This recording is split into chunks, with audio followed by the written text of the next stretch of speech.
Boa noite, amigos do nosso quadro Sua Saúde, Seu Direito. E hoje nós vamos falar sobre modalidades de internação em estabelecimentos de saúde, ok? Então, para dar início ao nosso quadro de hoje, nós vamos ter um conceito aí sobre o que é os estabelecimentos de saúde. O que são estabelecimentos de saúde? Então, a definição é que são espaços físicos, edificados ou móveis, né, privados ou públicos, onde são realizadas ações de serviço de saúde por pessoa física ou jurídica e que possuam responsável técnico, pessoal e infraestrutura compatível com a finalidade, ou seja, a finalidade de atendimento em saúde. Então, tem vários elementos aqui importantes, né, que nos levam à definição que o estabelecimento de saúde que nós mais conhecemos são os hospitais, né? Então, nós temos o que aí?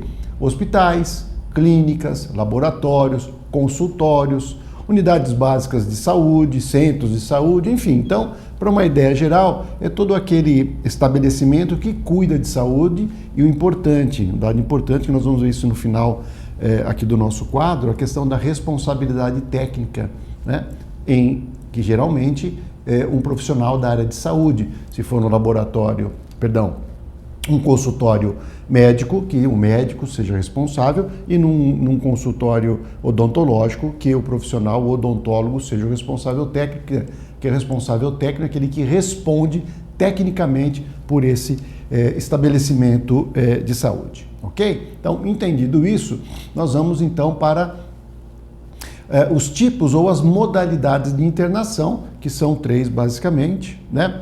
Lembrando que a internação, né? Assim, o que é o conceito da internação também para te avançar? A internação é um período em que o indivíduo está confinado em um estabelecimento de saúde, já sabemos que é estabelecimento de saúde, por um espaço de tempo para determinado procedimento com vistas à manutenção ou restabelecimento de sua saúde, ok? Então, vamos lá, vamos destrinchar a questão da internação, né? Então, internação é um período que fala que o indivíduo está confinado em um estabelecimento de saúde. Por que confinado? Porque quando nós estamos internados, nós estamos circunscritos, né, ou delimitados por aquele espaço, ok? Então, vamos sempre pegar um exemplo aqui de uma internação.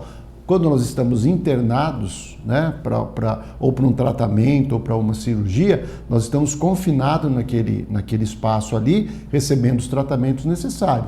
Então, geralmente, você está na cama, dependendo do procedimento, depois do pós-cirúrgico ou pré-cirúrgico, você não pode ficar andando pelo hospital como um todo. Então, você está confinado ali, né, naquele local. Então, por um espaço de tempo. Qual esse tempo? Também o conceito diz que a internação é quando o indivíduo fica por mais de 24 horas no estabelecimento de saúde, ele é considerado então que ele está internado, tá? Então, e aí para o determinado procedimento, com vistas a manter a sua saúde ou restabelecer a sua saúde, ok? Então, o que pode ser feito aí quando você está internado, né? Necessita de uma internação. Pode ser um exame, que você tem que fazer uma preparação para o exame, então você fica internado e antes você fica um período ali se preparando. Pode ser para uma cirurgia, pode ser para você receber uma medicação. A medicação tem efeitos colaterais e você tem que ficar então internado, né? Passar por um período aí de mais de 24 horas dentro do estabelecimento de saúde, tá? Ou também, que nós vamos falar ao final aqui, você pode estar internado para uma desintoxicação química, tá? Nós vamos avançar aí nesses temas, tá bom? Então vamos lá. A primeira forma, né? A primeira modalidade de internação, que nós chamamos de uma internação voluntária. Então, qual o conceito?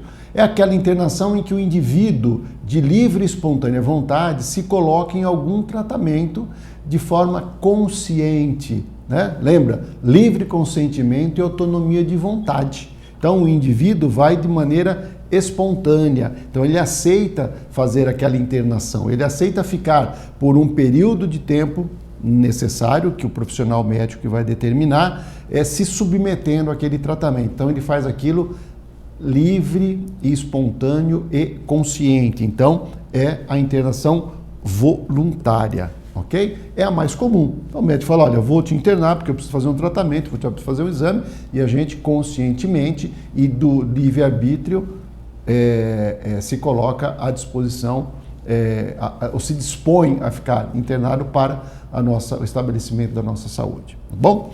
A segunda forma é a forma involuntária, né? Que é ao contrário da voluntária, evidentemente, né? Então, mas é aquela internação sem consentimento do indivíduo, mas com autorização de uma terceira pessoa responsável legal por este ato, que é o ato da internação, né? Nesse caso, o assistido, né, a pessoa que vai ser internada, ela não tem capacidade civil para tomar decisão. Então, ela não consegue exercer sua autonomia de vontade por ausência de capacidade cognitiva, né? Ela não tem o entendimento. Então, se o médico fala assim, olha, vou te internar, eu preciso te internar para determinado exame, para determinado procedimento, ela pode falar, não, eu não vou, mas ela não tem o discernimento, ela não tem capacidade ainda de tomar uma decisão, né, de exercer a sua autonomia de vontade, porque ela não tem condições mentais, né, a capacidade cognitiva dela não permite isso, tá? Então, em que casos se aplicam isso? No caso de crianças, né? Os pais e os responsáveis são os terceiros, pessoas que autorizam isso, então, quando menores de idade, para que tenham os cuidados, que uma criança não tem o discernimento, lógico que ela não vai querer ficar internada, lógico que ela não vai querer fazer uma cirurgia, porque ela não tem o consentimento, ela não pode dar o consentimento porque ela não tem capacidade de entender o que vai acontecer com ela. Então, o pai ou o responsável legal decide por ela, ok? No outro caso, são os curadores dos incapazes, né? Pessoas que não estão capazes para as atividades da vida civil. Então, alguém tem que decidir por ele. Aí, nesse caso, os curadores são pessoas maiores de 18 anos, mas são incapazes de decidir por elas. Então, é a internação involuntária nesses casos, onde uma terceira pessoa decide a internação para uma outra pessoa. Bom, e a terceira forma que nós temos aqui, lembrando ainda uma questão importante aqui na questão da internação involuntária, são aquelas questões que nós falamos em outros programas, né? Que é aqueles dilemas que a gente enfrenta que acabam indo para o Poder Judiciário, né? Então você tem uma pessoa maior, lúcida, capaz civilmente, né, de tomar a decisão, e que ela não quer se submeter ao tratamento, né? Por exemplo, ela não quer ser internada para tomar uma medicação quimioterápica.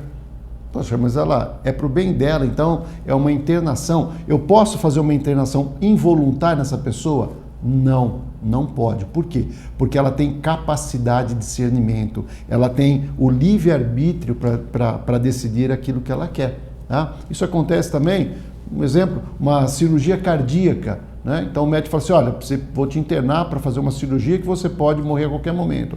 A pessoa decide que ela não quer. Eu não vou me submeter à cirurgia cardíaca e vou correr o risco. Casos que a gente ouve que a pessoa foi para a cirurgia e veio a óbito durante a cirurgia. Então, desde que a pessoa tenha capacidade civil para discernir aquilo que ela quer, né, ter autonomia da vontade dela com o livre-arbítrio, e ela seja consciente daquilo que está fazendo, ela pode recusar. Nós já vimos isso e cabe aqui nessa questão que não pode ser uma forma involuntária, ok? A terceira forma é a internação compulsória.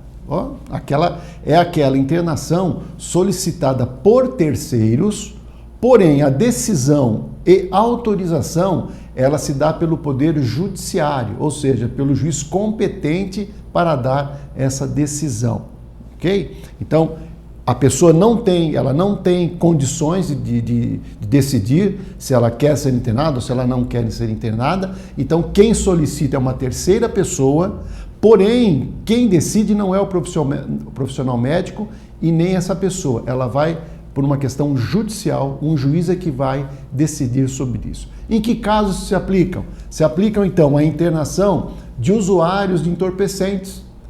E pode ser drogas lícitas ou ilícitas, tá? Ou de determinadas doenças mentais, que impedem momentaneamente que esses indivíduos tomem decisão acerca do seu próprio bem ou de terceiros.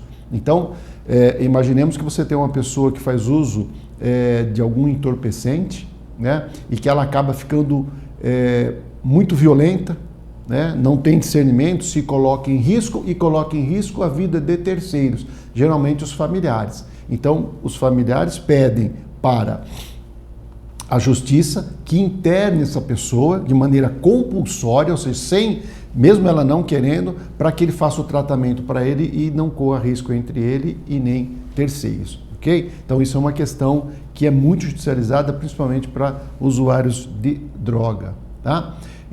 Então, vamos lá, base legal, onde está isso, né? Internação involuntária ou a compulsória, né? Estão previstas ali na Lei 10.216 de 2001. Tá? E os dois principais critérios para uma internação compulsória, que deve ser avaliada e vai ser avaliada pelo judiciário, são os seguintes. Ó. Primeiro, é a comprovação de um tratamento ambulatorial anterior, né, ao pedido de internação, só que não teve sucesso. Então ele já foi fazer um tratamento, né, com médico, no ambulatório, né, na clínica, mas não teve sucesso. Tá? Isso tem que ser declarado pelo próprio médico ou geralmente o CAPS, que são os Centros de Atenção Psicossocial, dão esse tipo de declaração dizendo esse indivíduo já passou por um tratamento ambulatorial, mas não teve resultado, ele continua sendo agressivo e há necessidade de uma internação. E a prescrição de internação por um médico regulamentado e registrado no Conselho Regional de Medicina.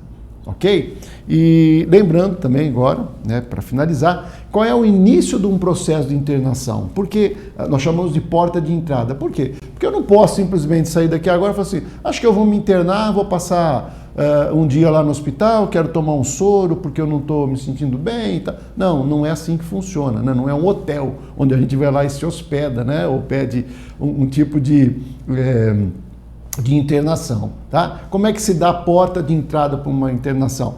Pelos serviços ambulatoriais, né? Você vai fazer um procedimento ambulatorial, vou tomar uma injeção, né, normal, ou fazer uma inalação no ambulatório, né, do hospital, e eu passo mal, tenho algum problema cardíaco, sou atendido por um médico, ou pelo responsável técnico. Lembra que nós comentamos ali na definição? O responsável técnico, verificando aquela situação em decorrência disso, ele faz a opção, olha, precisa ser internado para um tratamento mais próximo, mais preciso. Então pode ser uma internação em um quarto, pode ser numa UTI também. Tá? Então, dentro do serviço ambulatorial, dentro de um pronto atendimento, são os prontos socorros, você vai para uma emergência e pode evoluir na necessidade de você ficar internado, tá? Dentro do próprio consultório, numa pequena consulta, num pequeno exame, o médico detecta que você está, por exemplo, né, no início de um infarto, então ele de momento já vai com você para o hospital para fazer a internação, para fazer um procedimento,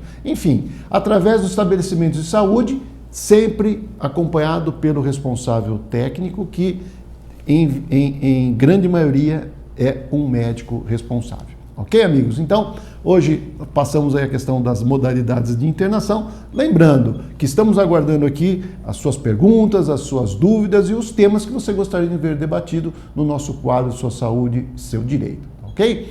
Lembrando, Facebook e Instagram, Júnior Dezuani, tudo junto e minúsculo, tá? Ou pelo WhatsApp do Conecta, que é o 17 992 48 9494. Grande abraço, amigos.